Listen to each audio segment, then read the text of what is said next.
शुरू।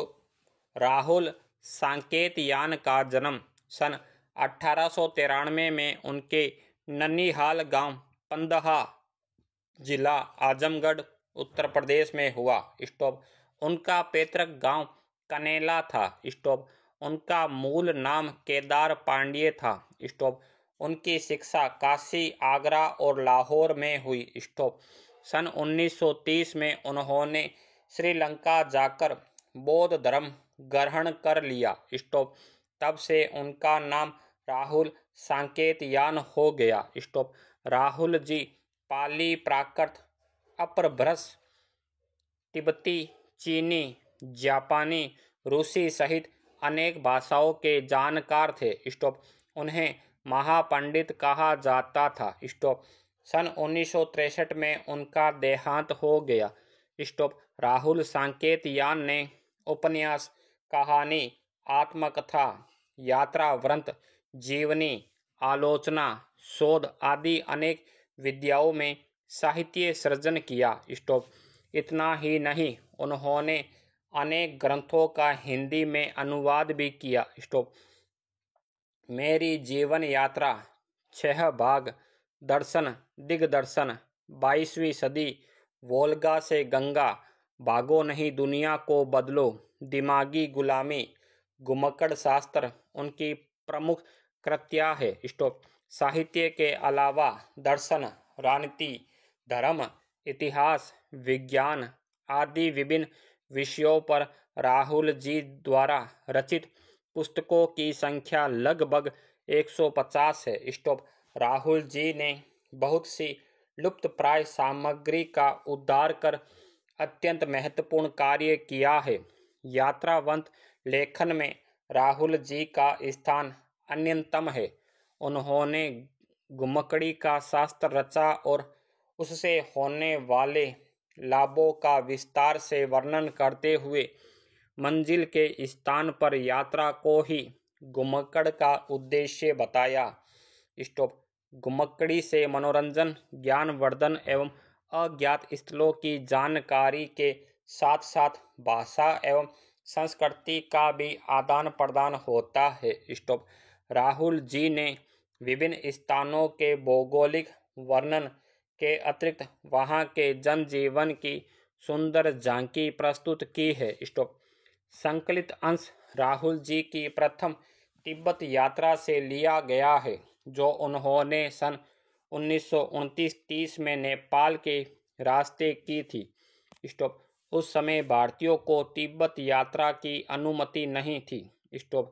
इसलिए उन्होंने यह यात्रा एक भीख मंगे के छद्म वेश में की थी। स्टॉप।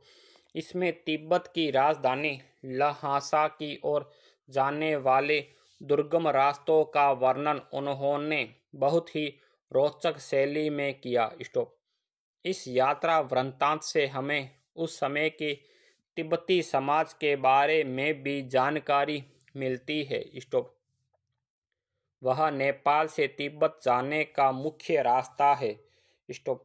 फरी कलिडपोड का रास्ता जब नहीं खुला था तो नेपाल ही नहीं, हिंदुस्तान की भी चीजें इसी रास्ते तिब्बत जाया करती थी। स्टॉप। यह व्यापारिक ही नहीं, सैनिक रास्ता भी था। इसलिए जगह जगह फौजी चौकियां और किले बने हुए हैं, जिनमें कभी चीनी पलटन रहा करती थी। स्टॉप। आजकल बहुत से फौजी मकान गिर चुके हैं। स्टॉप। दुर्ग के किसी भाग में जहां किसानों ने अपना बसेरा बना लिया है, वहां पर कुछ आबाद दिखाई पड़ते हैं। स्टॉप। ऐसा ही परित्यक्त एक चीनी किला था। स्टॉप। हम वहां चाय पीने के लिए ठहरे। स्टॉप। तिब्बत में यात्रियों के लिए बहुत सी तकलीफें भी है और कुछ आराम की बातें भी।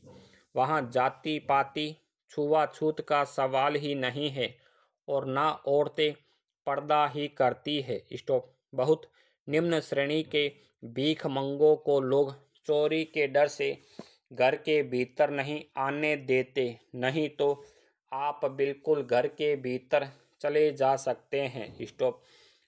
चाहे आप बिल्कुल अपरिचित हो तब भी घर की बहू या सासू को अपनी झोली में से चाय दे सकते हैं। स्टॉप। वह आपके लिए उसे पका देगी। स्टॉप। मक्खन और सोडा नमक दे दीजिए।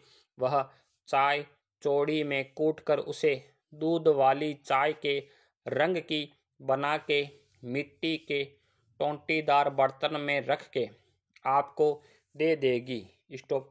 यदि बैठक की जगह चूल्हे से दूर है और आपको डर है कि सारा मक्खन आपकी चाय में नहीं पड़ेगा तो आप खुद जाकर चौड़ी में चाय मथकर ला सकते हैं। स्टॉप।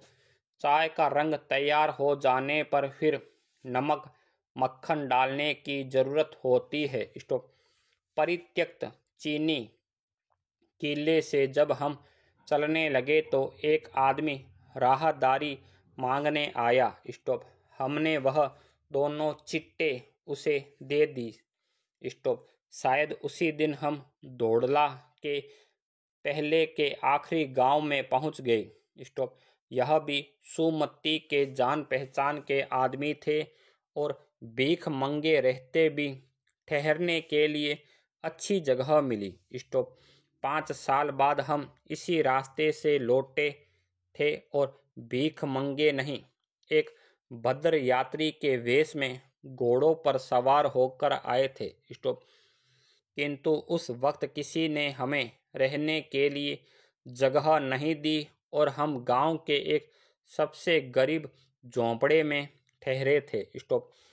बहुत कुछ लोगों की उस वक्त की मनोवृत्ति पर ही निर्भर है, खासकर शाम के वक्त छड़ पीकर बहुत कम होश हवास को दुरुस्त रखते हैं। स्टॉप। हम सबसे विकट डांडा दौड़ला पार करना था। स्टॉप। डांडे तिब्बत में सबसे खतरे की जगह है। 16-17 हजार फीट की ऊंचाई होने के कारण उनके दोनों तरफ मीलों तक कोई गांव गिराव नहीं होते। स्टॉप।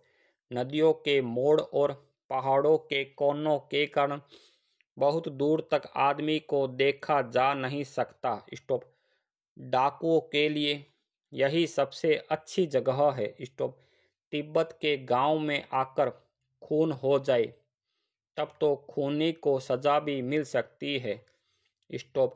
लेकिन इन निर्जन स्थानों में मरे हुए आदमियों के लिए कोई परवाह नहीं करता। स्टॉप। सरकार खुफिया विभाग और पुलिस पर उतना खर्च नहीं करती और वहाँ गवाह भी तो कोई नहीं मिल सकता। स्टॉप। डकैत पहले आदमी को मार डालते हैं, उसके बाद देखते हैं कि कुछ पैसा है कि नहीं। स्टॉप। हथियार का कानून न रहने के कारण यहाँ लाठी की तरह लोग पिस्तौल बंदूक लिए फिरते हैं। स्टॉप। डाकू यदि जान से ना मारे तो खुद उसे अपने प्राणों का खतरा है। स्टॉप।